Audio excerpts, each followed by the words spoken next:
Yo, studi Bantim. Ya, kemarin kita udah bahas Olivier Levazois. Itu tuh bajak laut yang kata-kata terakhirnya sebelum dieksekusi menginspirasi kata-kata terakhirnya Gold Roger. Dan harta karun dia yang sampai sekarang belum ditemuin tuh menginspirasi One Piece. Tapi kalau lu ingat, selain Levazois, ada satu lagi bajak laut dunia nyata yang menginspirasi karakter Goldie Roger. Namanya Henry Avery. Nah, kalau gitu langsung aja kita bahas tentang Henry Avery. Bajak laut yang punya julukan Raja Bajak Laut, Pirates King. Wah, itu udah Roger banget kan tuh. So, here it is. Learning by Googling, edisi One Piece di dunia nyata. Ashikero yume wa. Henry Avery ini kemungkinan lahir pada tanggal 20 Agustus tahun 1659. Ini tumben nih bajak laut ketahuan tanggal lahir ya. Biasa kan perkiraan tahun doang kan. Nah, si Henry Avery ini namanya ada banyak ya. Ada yang gue pakai di episode ini nih, Henry Avery yang tulisannya kayak gitu. Nah, tapi ada juga Henry Avery. Nah, ada ada John Avery, ada Jack Avery. Terus ada juga nama alias dia yang terkenal banget, tapi ini jauh banget nih. Benjamin Bridgman.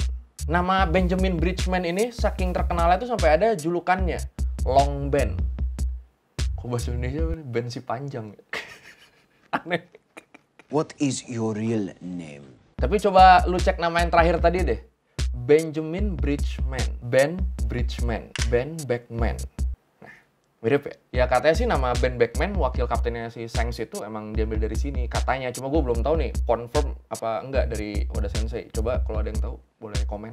Avery ini udah berlayar dari usia muda ya, pokoknya pindah-pindah kapal aja hidupnya. Dari mulai kapal pedagang, kapal pengangkut kayu, kapal Royal Navy, sampai katanya Avery ini sempat jadi salah satu kru di kapal angkatan laut yang ngebombardir Algier, ibu kota Aljazair pada tahun 1671. Habis itu katanya dia sempat berlayar ke Teluk Meksiko. Terus pastinya ke Karibia. Ini masih muda udah kemana-mana. Ini baru namanya My Life, My Adventure. Merokok dapat menyebabkan kanker, serangan jantung, hipotensi, dan gangguan kehamilan di janin. Kisah hidup Avery muda yang tadi itu tuh didapat dari buku The Life and Adventure of Captain John Avery. Buku ini tuh ditulis oleh Adrian Van Broek pada tahun 1709. Siapa tuh? Adrian Van Broek itu katanya adalah nama samaran dari orang yang pernah jadi tawanannya Avery waktu dia jadi bajak laut. Sayangnya nggak beneran bukunya itu sampai sejauh mana. Tapi kalau lu penasaran pengen baca bukunya, gue cek di Amazon ada kok. Tuh, nah tuh. Silakan tuh kalau ada yang mau beli. Nanti gue pinjem. Nama Avery mulai muncul di catatan sejarah itu sebagai kru dari kapal Charles II. Ini kapal swasta yang disewa Inggris buat ngejarah kapal Prancis di Karibia. Dan mulai agak-agak privateer nih hidupnya ya. Tapi masalahnya, dokumen izin buat mereka ngejarah kapal Prancis ini nggak turun-turun. Letter of Marque. Ingat ya, waktu dulu kita bahas di Cibuka itu ada tuh, Letter of Marque. Jadi akhirnya Avery sama kru-kru yang lain ini nganggur selama beberapa bulan. Ini kalau Avery hidup zaman sekarang langsung ngajuin kartu prakerja ini. 600.000 lumayan. Akhirnya pada Mei 1694, Avery ini memimpin kru-kru lainnya untuk melakukan pemberontakan dan ngerebut kapal Charles II. Abis itu Avery ngedeklar dirinya mau jadi bajak laut dan ngajak kru-kru di sana buat gabung sama dia. Yang nggak mau gimana? Yang nggak mau jadi bajak laut dikumpulin, disekoci, terus ya udah diizinin pergi aja udah. Abis itu Avery ini ngeganti nama kapal Charles II jadi Fancy. Wih, jaksel banget namanya nih.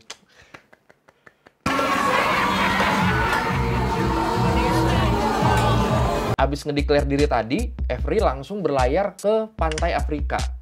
Dan sepanjang perjalanan itu dia ketemu banyak bajak laut lainnya. Perang dong! Oh, malah enggak. Jadi setelah diyakinkan kalau Fancy ini bukan kapal pemerintahan Inggris, banyak dari mereka bajak laut ini nih akhirnya malah join sama Avery. Hasilnya baru beberapa minggu jadi bajak laut, Avery ini udah punya armada yang gede banget. Wah, kalau emang bakat, susah ya. Waktu ngedeklar diri jadi bajak laut, Avery ini bilang kalau dia pengen kaya. Dan setelah dia jadi bajak laut, Dia bener-bener fokus dan konsisten sama goalnya ini. Jadi abis sampai di Madagaskar, udah ngerekrut banyak orang tuh kan, Avery langsung ngeset kapalnya buat berlayar ke Samudra Hindia, ke wilayah perairan Kekaisaran Mughal. Mughal, gimana sih bacanya? Mughal. Apaan tuh Mughal? Nih gini, bayangin India, Pakistan, Afghanistan, sama Bangladesh itu jadi satu. Nah, mereka itu waktu itu di bawah Kekaisaran Mughal. Kebayang dong gedenya kayak apa tuh? Wah. Nah, waktu itu Kekaisaran Mughal ini dipimpin oleh Kaisar Aurangzeb. Dan tiap tahun Kekaisaran Mughal ini pasti ngirim satu armada besar buat nemenin umat muslim yang berlayar ke Mekah buat naik haji. Tiba-tiba relate ya ceritanya sama kita ya. Di tahun 1695 dari Mughal ini berangkat 25 kapal. Tapi isinya tuh nggak cuma jemaah haji. Ada juga banyak barang dagangan, emas, dan harta-harta lainnya. Walaupun sebenarnya buat bikin Avery kaya raya ini cukup ngejar satu kapal doang, tapi tetap misi ini rasanya mustahil. Soalnya ada armada perang kapal-kapal Mughal tadi itu yang nemenin kapal-kapal jemaah haji ini. Terus gimana dong? Ya akhirnya Avery ngajak 5 bajak laut terkenal lainnya buat ngejarah armada Mughal ini. Ada Thomas Tew, Thomas Wake, Joseph Farrow, Richard Swan, sama William Mace.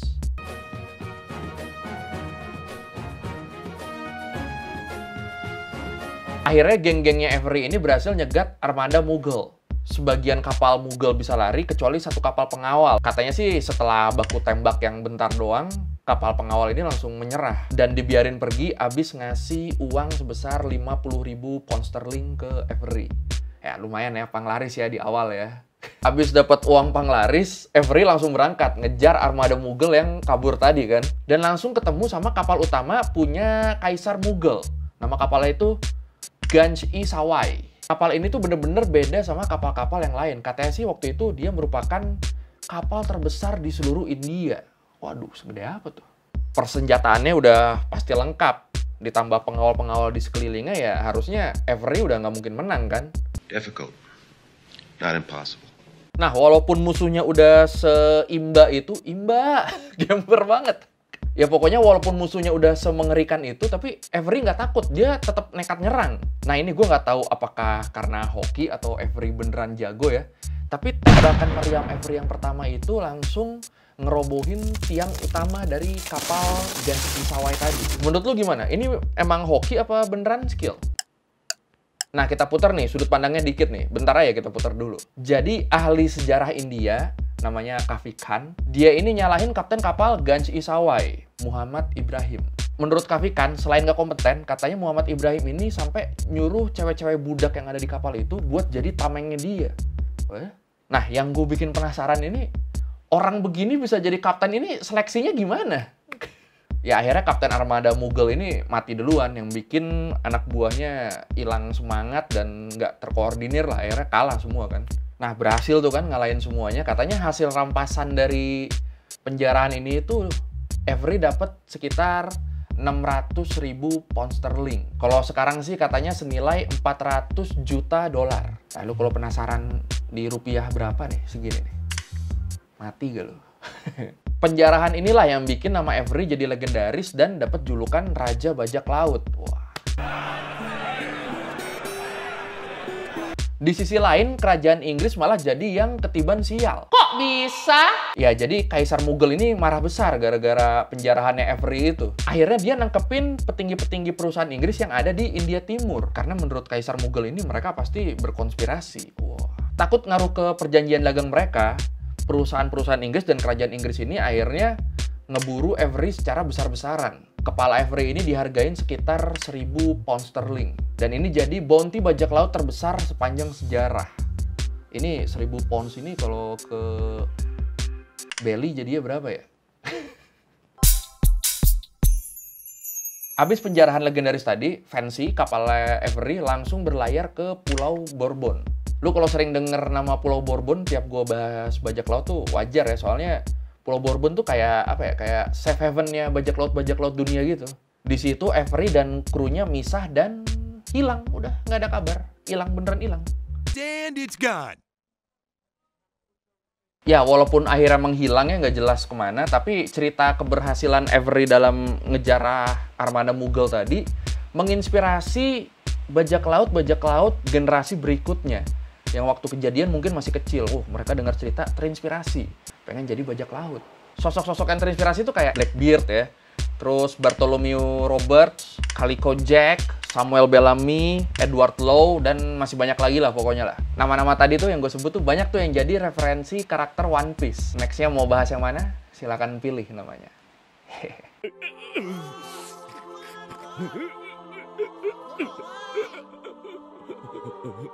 Ya udah, sekian learning by googling kali ini ya. Pokoknya thank you udah nonton. Lu kalau mau request bahas apa yang nggak harus bajak laut sih sebenarnya, gue aja yang seneng bajak laut.